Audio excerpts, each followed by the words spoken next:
Hello everyone, कैसे हो सभी। मैं अंकित वर्मा वेलकम करता हूँ आपका नॉलेज स्पेक्ट्रम के अंदर।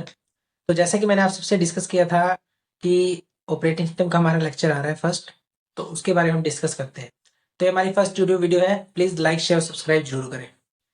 तो सबसे पहले ऑपरेटिंग सिस्टम स्टार्ट करने से पहले हमने कुछ ब्रीफ इंट्रोडक्शन इसके बारे में किया होगा कि ऑपरेटिंग सिस्टम है क्या बेसिकली।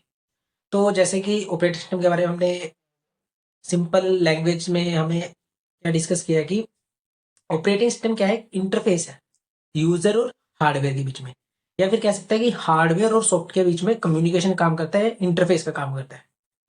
ये तो एक ब्रीफ समरी है। तो बेसिकली इंटरफेस क्या है, समटाइम्स तो यही प्रॉब्लम आ जाता है कि इंटरफेस है क्या। तो एक एग्जांपल लेते हैं। जैसे कोई लड़का है, किसी लड़की को लाइक करता है। भाई तीसरी बात पे खुश हो गया अपना। मान लो कोई लड़का है, किसी लड़की से लाइक करता है और उसके एक फ्रेंड है जिसके साथ आपकी बातचीत है। तो वो क्या हुई भाई, इंटरफेस का काम किया उसने, कोई मीडियम का काम किया है जिसकी वजह से आप उससे कनेक्ट हो गए। ये एग्जाम्पल अच्छा लगा होगा। सेकंड अगर एग्जाम्पल ले तो बैंक का एग्जाम्पल ले सकते हैं। जब आप बैंक के अंदर जाते हैं मनी निकलवाने के लिए, तो क्या आप डायरेक्ट बैंक में जाके मनी ले लेते हो? नहीं, आपको फॉर्म फिल करना होता है, चेक काउंट पे जाते हो, उसके बाद मनी मिलती है। तो ये सभी इंटरफेस है। तो फर्दर मूव करने से पहले मैं आपसे ये डिस्कस करूंगा कि जब ऑपरेटिंग सिस्टम नहीं था तो क्या क्या डिफिकल्टी आ रही थी हमारे पास, तो उसके बारे में हम डिस्कस करते हैं। तो चलते हैं स्क्रीन के ऊपर। पहले थी हमारे पास, जब ऑपरेटिंग सिस्टम नहीं था हमारे पास, अगर ऑपरेटिंग सिस्टम नहीं होता तब क्या प्रॉब्लम आती है हमारे पास। तो सबसे पहले आती हार्डवेयर डायरेक्ट कंट्रोल। देखो, अब तो ऑपरेटिंग सिस्टम है, बट ऑपरेटिंग सिस्टम अगर नहीं होता तो क्या इशू आता। Hardware direct control. तो हार्डवेयर डायरेक्ट कंट्रोल के अंदर क्या है, जो सीपीयू होगी, हमारी मेमोरी होगी, उसको हम कैसे एक्सेस कर सकते थे, उसका इशू आता है। ठीक है। सेकंड आता है हमारा सॉफ्टवेयर कंपेटिबिलिटी इशू। इसके अंदर क्या होता है, हमें पता है कि हर एक सॉफ्टवेयर को चलाने के लिए अलग अलग तरीके से हर एक सॉफ्टवेयर चलता है। इतनी बात से आप एग्री हो सके। तो हर एक अपने अकॉर्डिंग हार्डवेयर को एक्सेस करते, अकॉर्डिंग सीपीयू लेते। जैसे एग्जांपल अगर हम ले, मान लो आपने एक टाइम पे टिकटॉक चला ली, एक टाइम पे व्हाट्सएप चला ली, तो वो अपने अकॉर्डिंग 100% उसकी यूटिलाइजेशन कर लेते। तो नेक्स्ट हमारा जो ऐप होता है वो नहीं चलता, वो हैक हो जाता है। हम आगे डिस्कस करते हैं हम अभी। थर्ड वन है यूजर इंटरफेस। जो भी हमारे पास ग्राफिकल यूजर इंटरफेस है जिसके साथ हम कम्युनिकेट करते हैं, वो नहीं हो पाता। And fourth one is no multitasking. अब भाई मल्टीटास्किंग का सुन लो। अब आप एक टाइम पे स्नैपचैट चला रहे हो, बातें चल रही है उससे। सेकंड टाइम पे आप इंस्टाग्राम चला रहे हो, उससे बातें हो रही है। तो भाई दो दो कर रखी है, गलती होगी इंसान से, ठीक है। तो उसका मैसेज आया, उसको उठा लिया, उसका उठा लिया। अगर ऑपरेटिंग सिस्टम नहीं होता, एक डिलीट करो एक चलाओ, एक डिलीट करो एक चलाओ, तो ये प्रॉब्लम आती है। And last one is security. जितने हमारे वायरसेस हैं वो इसके ऊपर अटैक कर सकते हैं, तो सिक्योरिटी को हो जाता है। तो इसी सभी प्रॉब्लम को रिजोल्व करने के लिए हमारा ऑपरेटिंग सिस्टम आया। अब डिफरेंट टाइप के ऑपरेटिंग सिस्टम है हमारे पास, जैसे कि विंडोज का ऑपरेटिंग सिस्टम हो गया, लाइनक्स हो गया, यूनिक्स हो गया, और एप्पल को आईओएस हो गया। और कमेंट में आपको जरूर बताना है कि नोकिया के फोन के अंदर कौन सा ऑपरेटिंग सिस्टम यूज होता था। ये आपके लिए क्वेश्चन है। तो नेक्स्ट हम चलते हैं हमारी, जैसे कि हमने आपसे डिस्कस की थी कि हम आपके लिए नोट्स भी लेके आएंगे, तो नोट्स के बारे में डिस्कस करते हैं। तो जैसे कि हमें पता है कि ऑपरेटिंग सिस्टम है क्या, इसकी डेफिनेशन क्या लिखी है हमने। Operating system is a set of program that control over all operation of the computer system. Operating system is the master software of the computer system. Operating system is the system software that create the platform between hardware, other software and user. तो simple बात है अभी, कुछ नहीं, master software का जितने भी software है, जितने भी हमारे एप्लीकेशन करें, एडोबे स्कैन होगी, इंस्टाग्राम होगी, व्हाट्सएप हो गया, ये एक स्मॉल सॉफ्टवेयर है। बट इनका जो बड़ा सॉफ्टवेयर है ऑपरेटिंग सिस्टम, अगर ऑपरेटिंग सिस्टम नहीं होगा तो ये चलेगी। ऑपरेटिंग सिस्टम एक बेस की तरह है, ठीक है। तो ये मान सकते हैं आप।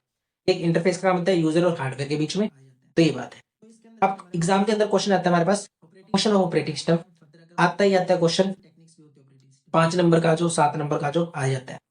तो इसके अंदर आता है हमारे पास ऑपरेटिंग सिस्टम के आगे आप फर्दर अगर मूव करेंगे तो पता चलेगा शेड्यूलिंग टेक्निक्स भी होती है ऑपरेटिंग सिस्टम के अंदर।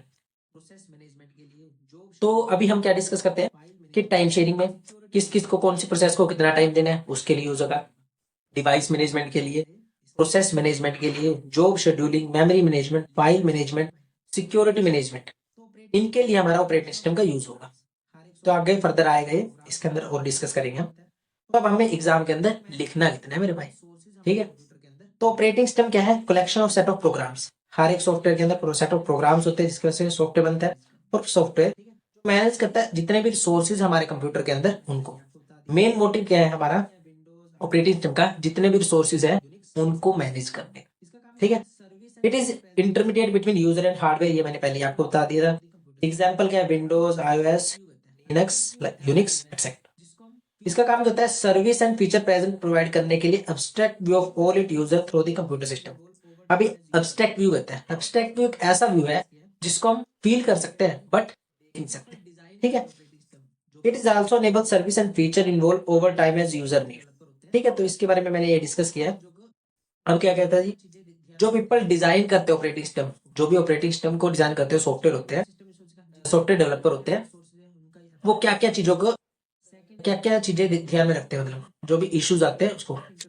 एफिशिएंट यूज होना चाहिए कंप्यूटर सिस्टम रिसोर्स का, जितने भी कंप्यूटर के अंदर रिसोर्सेज है उनका एफिशिएंट यूज होना चाहिए। सेकंड है convenience of user and prevention of interface with user activity, मतलब जो यूजर यूज कर रहा है उसको अच्छा इंटरेक्टिविटी हो, दिक्कत ना हो उसके अंदर, और जो भी अगर कोई एक्टिविटी कर रहा है उसके अंदर भी कोई प्रॉब्लम ना हो। तो उसके बारे में इसमें डिस्कस किया गया। सेकंड अगर हम आगे पढ़ेंगे तो यही अब क्या प्रोवाइड करता है? ग्राफिकल यूजर इंटरफेस, ये हमें पता ही है, मैंने पहले बता दिया। ऑपरेटिंग सिस्टम का काम होता है allow sharing the resources with other user, ये बता दिया। It help user to understand the function of the computer, functionality जो बताई थी फंक्शनैलिटी, इसको यूज करना इजी है, it is easy to update. अब डिसएडवांटेज क्या है कि एग्जाम के अंदर सिंपल 7 मार्क्स का क्वेश्चन या 8 मार्क्स का क्वेश्चन पूछ लेता है कि detail about the operating system. तो इसके अंदर हम क्या डिस्कस करेंगे? ऑपरेटिंग सिस्टम है क्या, डेफिनेशन, उसकी स्ट्रक्चर आगे डिफाइन करेंगे, एडवांटेज, डिसएडवांटेज एंड, और हाँ ये डिफाइन करेंगे उसका, और फंक्शनैलिटी भी डिफाइन कर देंगे। आगे जैसे हम करेंगे तो आपको पता चल ही जाएगा। डिसएडवांटेज क्या है कि अगर ऑपरेटिंग सिस्टम ही करप्ट हो गया तो सारा सिस्टम ही करप्ट हो जाएगा। कोई हमारे पास ऐसा कोई तरीका नहीं है कि हम उसको लेकर जाएंगे। अगर ऑपरेटिंग सिस्टम ही करप्ट है तो सब कुछ गया भाई। Only some task run at a time, इसका मतलब क्या है कि ऑपरेटिंग सिस्टम का काम कुछ स्पेसिफिक टास्क को करने के लिए है। अगर आप कहोगे ऑपरेटिंग सिस्टम भाई मेरी इंस्टाग्राम चला दे, तो इंस्टाग्राम पे रील नहीं बना के देगा ऑपरेटिंग सिस्टम, तो सब स्पेसिफिक टास्क के लिए इसका यूज किया गया है। तो ऑल दी ओवरव्यू अगर हम देखें तो ऑपरेटिंग सिस्टम का काम किया है यूजर के साथ इंटरफेस करने के लिए, इंटरेक्ट करवाने के लिए इसका यूज किया जाता है। और मैंने आपसे एक क्वेश्चन पूछा है कि नोकिया के अंदर कौन सा यूज होता था, वो आपके लिए क्वेश्चन है। प्लीज लाइक शेयर सब्सक्राइब जरूर कर देना भाई, पैसे खर्च हो गए, ठीक है। ओके, मिलते हैं जल्दी, ओके।